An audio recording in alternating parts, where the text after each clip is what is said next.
Un aperçu des coutumes matrimoniales se trouve lorsque Jacob s'enfuit de son frère en colère, Ésaü, Genèse 27, 41, pour rejoindre le peuple de sa mère.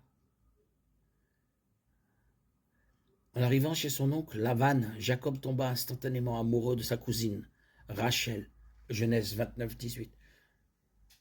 Laban exigea alors de Jacob qu'il travaille pendant 7 ans pour payer la dot de Rachel, Genèse 29, 20. Jacob accepta. Il ne s'enfuit pas avec Rachel, mais le jour du mariage, Laban changea d'épouse et donna à Jacob sa fille aînée, Léa, en disant « Nous n'avons pas l'habitude ici de donner en mariage la plus jeune fille avant l'aînée. » Genèse 29, 26. Les coutumes du mariage étaient donc déjà en vigueur à cette époque, ce qui signifie que les fugues n'étaient pas la norme.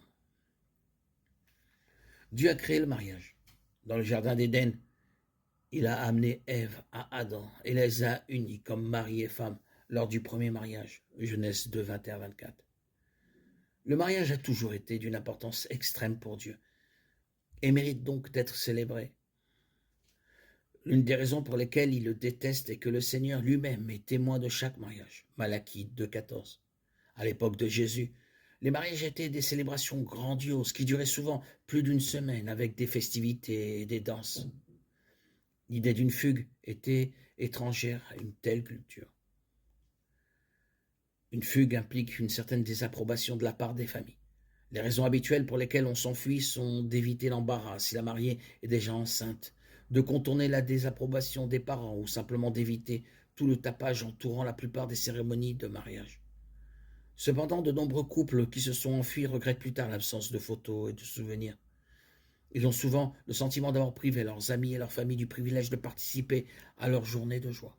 Comme la fugue exclut généralement la participation des parents, elle semble violer les commandements répétés de la Bible d'honorer le père et la mère, Éphésiens 6.2, Exode 20.12. En raison de l'importance accordée aux célébrations de mariage dans toute la Bible, l'évasion ne semble pas être le choix de Dieu pour les couples qui se marient. L'Église est comparée à une épouse et Jésus est l'époux. Marc 2, 19, 20. 2 Corinthiens 11, 2. Chaque mention de cette future union est décrite comme joyeuse, belle et publique, et non secrète. Toutes les mentions de mariage dans l'histoire biblique impliquaient de grandes célébrations et un honneur pour les familles qui s'unissaient. Bien que l'évasion ne soit pas un péché en soi, un couple doit réfléchir attentivement aux raisons pour lesquelles il envisage de s'échapper. Si la motivation comprend des éléments de rébellion, de défi ou de honte, l'évasion pourrait aggraver les choses. Le mariage est trop important pour le commencer de cette façon. Il mérite l'honneur d'une célébration.